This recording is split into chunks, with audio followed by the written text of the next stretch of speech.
listeners to the BizPlan podcast, where business meets bold ideas and heart meets hustle. I'm your host, Sana, and today we're diving into the intersection of digital marketing, leads, sales, and AI, and then scaling your business online. Now, if you ever think like this, that how can I cut through all that competition, that clutter, that noise, and actually valuably grow my business online in today's competitive digital landscape, then listeners, you are in here for a treat. And joining me is Roberto Martinez. He's an advocate for business owners navigating this new digital frontier. And Roberto has worked with giants like Google, Amazon, TikTok, and Meta, scaling businesses to seven-figure growth. And exciting numbers ahead. He has led over 500 marketing workshops, heads Braven Agency and SMRT, yes, and even he has helped launch LA Optimized to get small and medium businesses online during the pandemic. So, whether you are a scrappy startup or you're a scaling brand, then I hope this conversation will give a lot of value to you. And Roberto will definitely bring some real world insights and strategies that will work for you. So, with that, Roberto, welcome to the show. And it is such an honor to have you with us. It's a pleasure to be here, Son. I'm very excited to be here with you and your community talking about how to help our small businesses grow and scale. Absolutely. Yeah, I mean, first let's talk about your journey, your portfolio, Roberto. It's really, really exciting. Some great numbers, some great companies you have, giants you have worked with. So, but you have also helped small businesses scale to seven figures using digital marketing and AI. So I would love to know where do you think a small business should actually start if they are feeling overwhelmed by the options, when they are planning their online presence strategy or scaling their brand online. What a great question.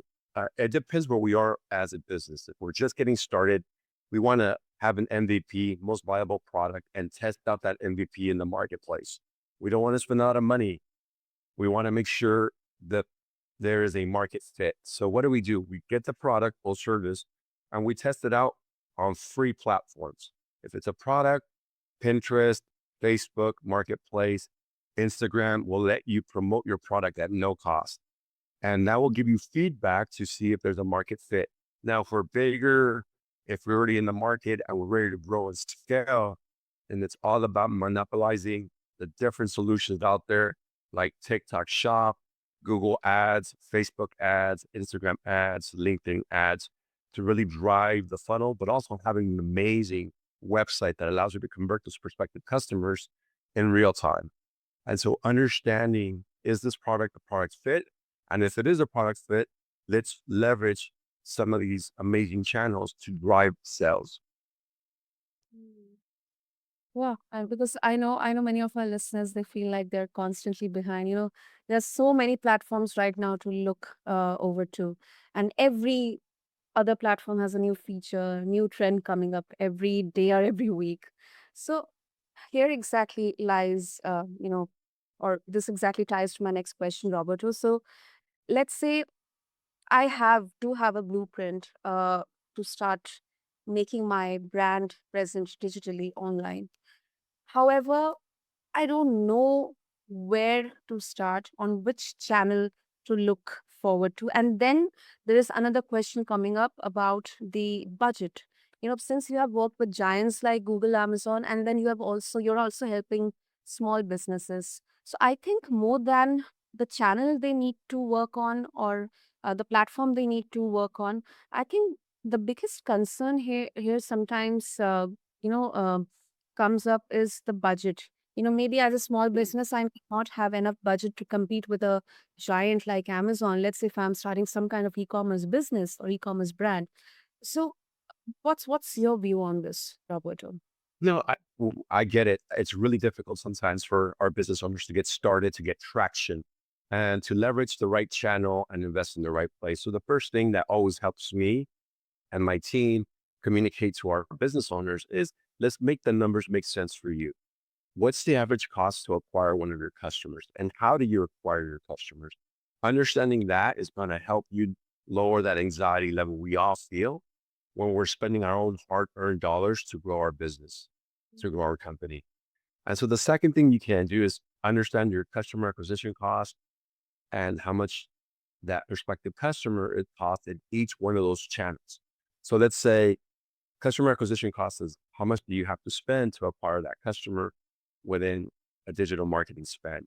The beauty is that you have AI now that can give you some benchmarks, some pointers on this is how much it costs to acquire a customer on Facebook, on Instagram and TikTok, on Twitter or X, on LinkedIn. And depending on where your customer lives, that's going to be a great way to test out that channel. Now, the other way is growing out your followers. And what do I mean by this? Now more than ever, we can create amazing content, very, very inexpensive, put it out on the internet and see if anyone is connecting to our brand and build our followers, build up our email list, build up our text messaging so that we can use those tools. Those are tools very, very inexpensive. It doesn't cost a lot of money. It's not very prohibitive for you to launch your product, e-commerce product online. And the third way that I love when small businesses do it, identify partners in your ecosystem that aren't in direct competition to you, but can leverage those social media brands, those email lists that those third party partners might have. One of the great things that we are able to do at our company is identify other partners that might be your partner that could share that list of 2, 3, 5,000 emails where you're just getting started.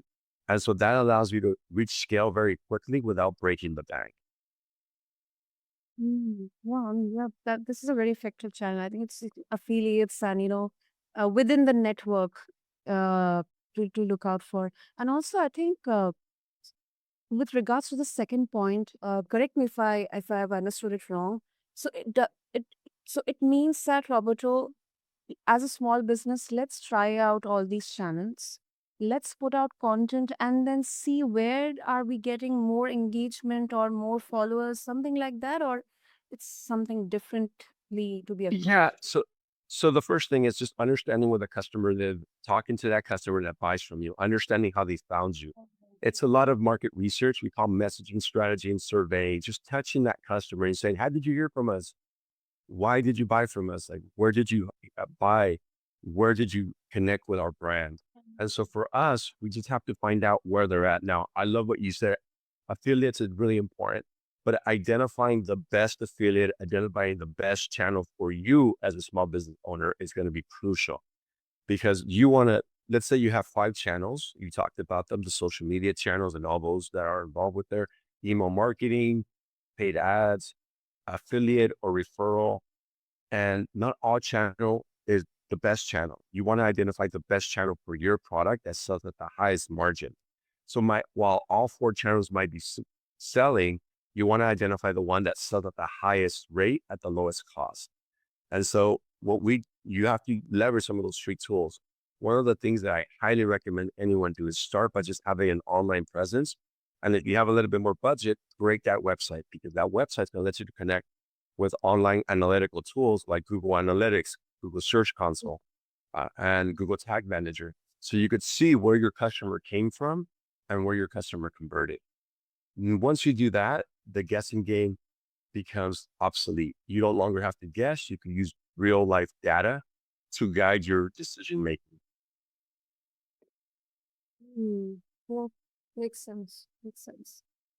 And Roberto, digital marketing has now been kind of uh, an established industry here. AI is in that boom phase right now. But when we see this from a perspective of business or scaling our business, growing our business, um, when do you think is the right time to start? I mean, uh, is it better if we start immediately? Let's say I'm thinking as an owner immediately, or I would need some time to understand my PMF or my target audience, and then gradually I'll decide that, okay, this is the right time to start. And then secondly, um, in terms of, often in terms of putting out content on creating that brand presence, we often talk about that you should put quality content out there which will resonate or connect with your target audience. And then on the other hand, we'll say that, okay, let's put more and more content probably every day or maybe every week and see what kind of responses we're getting. So where exactly, how exactly should we strategize this in terms of the content the brand is putting up or I'm sharing? Donna, that's a great question. I think it really starts with your why. I think any entrepreneur knows that, yes, we want to make money, we want to take care of our family, but why are we doing this? And most entrepreneurs, if you ask them, money is secondary to purpose. Like, this product needs to be in the marketplace. I want to change the way people use a certain product, and I want to make their life easier. Most Mhm. entrepreneurs don't really think about it from a point of reference of, I just want to become a billionaire, zillionaire. It comes from, I see a need in the market and I want to fulfill that need. And so once you have your why and understand why you're spending 15, 16 hours a day working on your brand, developing out your brand messaging, then it's all about finding that niche. And when it comes to content, the customer will tell you what they like and what they don't like. So I don't necessarily believe that you have to stop marketing across multiple channels. I think you have to really start with your why, understand why your business exists, create your positioning statement, your brand value, create your mission statement, and have those guide you onto the direction where your prospective customer is. And then once you have those are like your lighthouse that's going to direct you to where you should be going.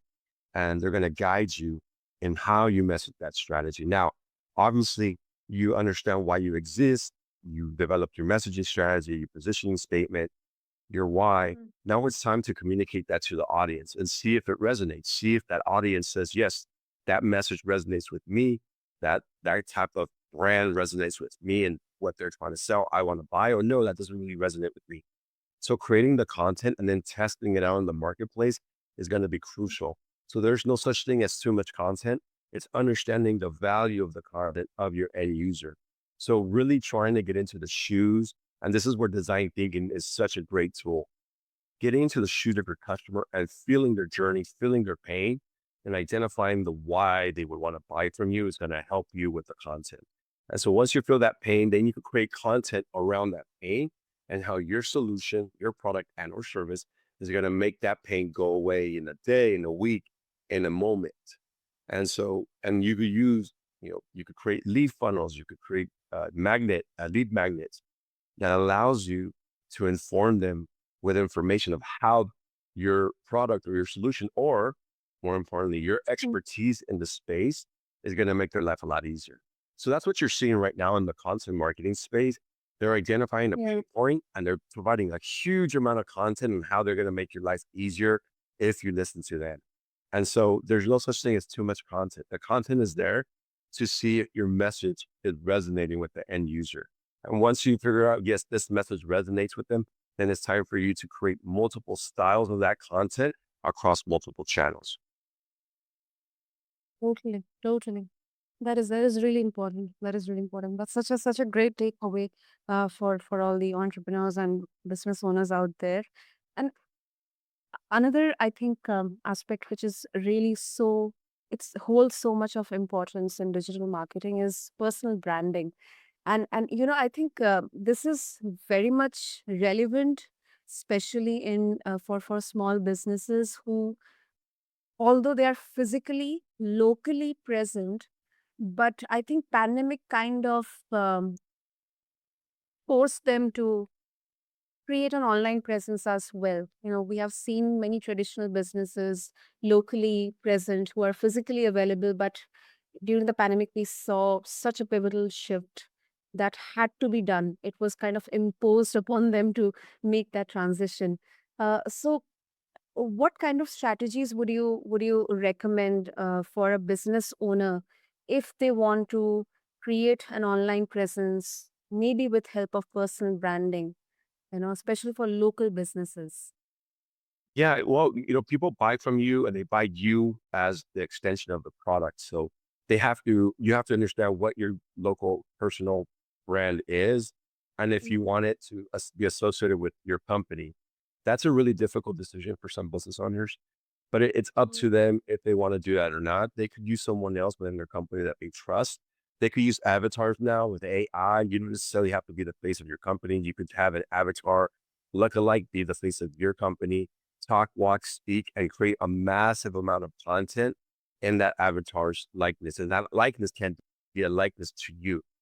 So I've seen business owners do that. But I think I want to go back to something that you said where you talked about leveraging the content, building up your brand, knowing that you need to create this content. Now more than ever, user generated content is the way you build credibility.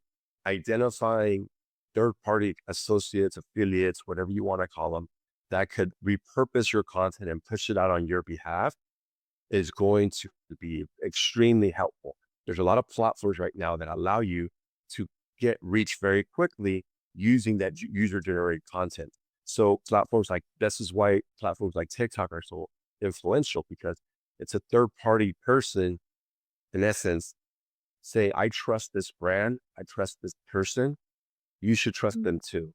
So it's a halo effect that you have with an affiliate, especially if that affiliate has 20, 50, 100,000 users. So that's really important to take. And the last piece I would talk about when it comes to your own brand is what do you represent in the marketplace?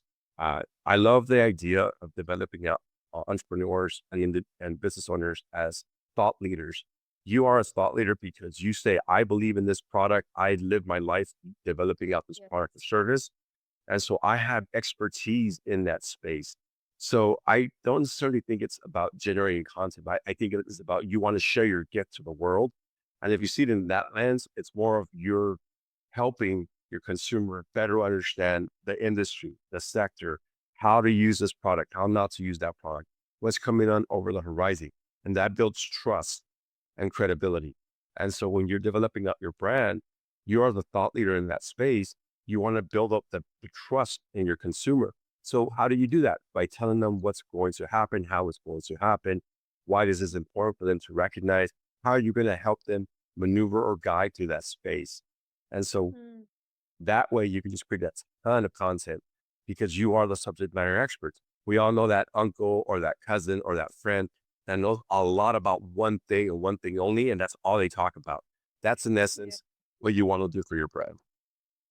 Yeah, that's a very good point you made, and I really loved that you mentioned about expertise, because especially in service led industry or where you actually uh,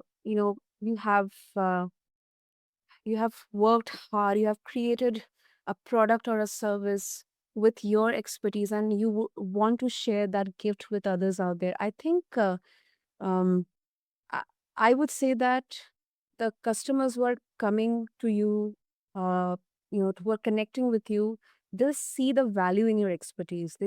They'll see the value that you're offering, and that may not be immediately like hitting the numbers, but definitely you will get some top quality, customers there, like your brand advocates. So that's a really good point. Mhm. Yeah, and you said one key word, value. You're consistently providing value to your customer base, to your follower base, to your network, and you're giving them value, value, value. You're not always asking them for something in return. A lot of Yeah. startups and a lot of entrepreneurs start by always having an ask, always having that call to action. And I'm of the mind that you create a lot of value in your content. And then later on, when you run the ads and when you run retargeting, you could ask for the favor or the call to action there. What we believe in is just provide as much value to the customer, to the followers, to the network that you created.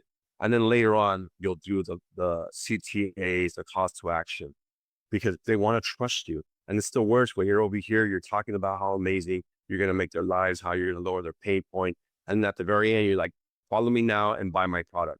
That doesn't sound genuine to me. So we really recommend build up your followers later on when they give you their email, when they give you their phone number, then you ask them, hey, if you like that podcast or if you like that brochure or that how to do list, follow us now and download our product.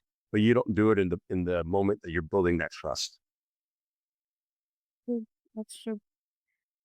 Great. And so, Robert, talking about you, you have led 500 plus workshops. I mean, that's quite a big number. So, I'm really interested to know what's one piece. I think one is really it does injustice. I think what's some valuable pieces of advice you would like to share, and you find yourself repeating over and over to businesses when it comes to lead generation and sales online.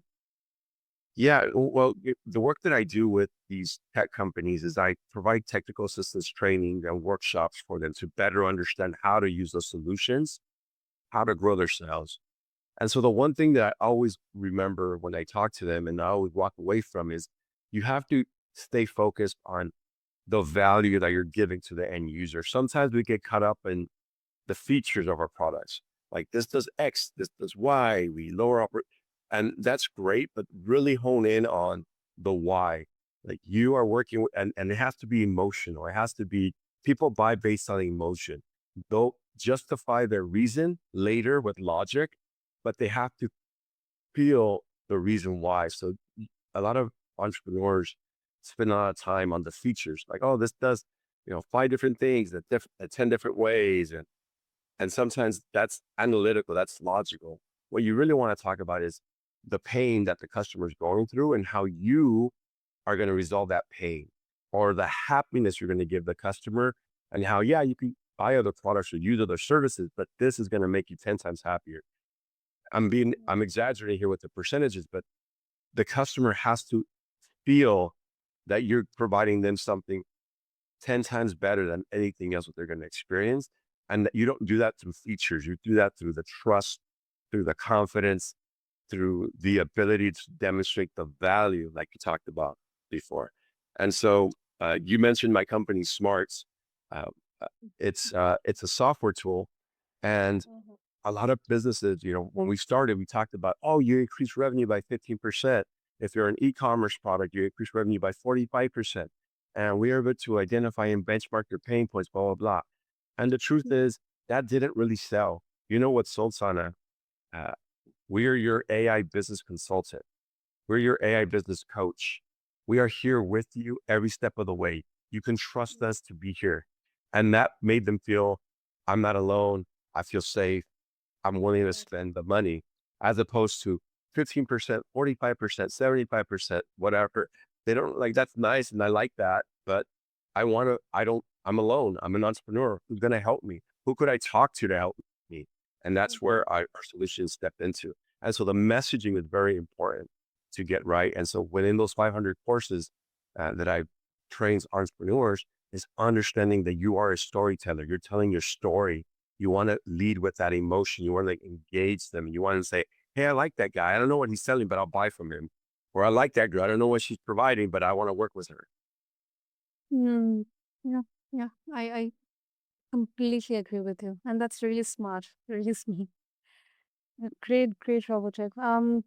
And before we wrap up, it just came to my mind, because a lot of conversations have been on the marketing budget and stuff. So, a lot of businesses they invest heavily in paid ads. We see across e-commerce platforms and then Google and then Meta ads. You know, paying heavily on those keywords, bidding on keywords, and running multiple campaigns, but they see diminishing returns. So, is it because of these, or should we actually question the long term ROI of ads on platforms like these, or is it still non negotiable for growth? I would tell you that you need those tools are there for a reason and they're used for a reason because they work. So we know that they work. Now the customer acquisition cost, the CAC might be very, very high. Our job as an entrepreneur, especially startup, is to get that CAC as low as possible. We want to acquire a prospective customer. If the benchmark is $100, we want it for 10.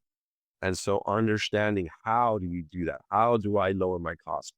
And it's all around the content. It's all around you creating great content that speaks about your specific niche and how you provide value to your customer. I think that what I'm seeing across the board, regardless of what industry you're in, is telling that story through your content brings more users. You adopt those users, and then when you advertise to those users on your platform, it's a lot less expensive. And so it drops the cost because, touch points, a touch point is when you touch that prospective customer so they can know that you exist. We have to continuously touch that customer. There's no such thing as one click convergency, right? One click attribution level doesn't exist. You don't run an ad and all of a sudden they become your customer. You got to continuously inform them, delight them, engage with them, build trust with them. And the only way you could do that is through content. And so content continues to be king. User generated content is going to be the queen. It's going to be what's going to take over everything. Building out a great user generated content strategy is going to be very, very helpful for you to lower your customer acquisition cost, even if you don't run ads. But you'll run ads later, but they'll be less expensive if you create a strong content strategy. Yeah, I love that. I love that, Roberto. So, before we wrap up, if our listeners would like to connect with you, explore more about Raven Creative Studios or Smarts, or they would love to learn more insights from you, what's the best way to do that? You guys could reach me at robert@bravenagency.com. You guys can connect with me on my company, bravenagency.com, or smarts, SMRTS.co. We're here to help you guys. And for those folks that do email me, we'll give you a free business assessment at no cost to you through Smarts. Brilliant. I'll make sure to have all the links in the show notes in there for our listeners. And Roberto, thank you. Thank you so much. I mean, this has been such an insightful conversation on such a commonly discussed topic, but I think, experiences are unique, insights are unique because everybody has their own unique journey and own unique learning experience. So, thank you so much for making it clear that thriving in the digital age isn't just about chasing trends, but it's about building smart, sustainable systems with the right content with value. Thank you, son. I appreciate your time and I appreciate your community. Oh, lovely. So, to all the business listeners out there, if you are ready to scale smarter, not harder, be sure to connect with Roberto. I'll have all the links in the show notes along with this episode on your favorite podcast platform. And yes, we always keep on saying, keep blending bold ideas with smart action, and it is how we build the future of business. Until next time, this is your host, Sana, signing off from Best Blend. Thank you.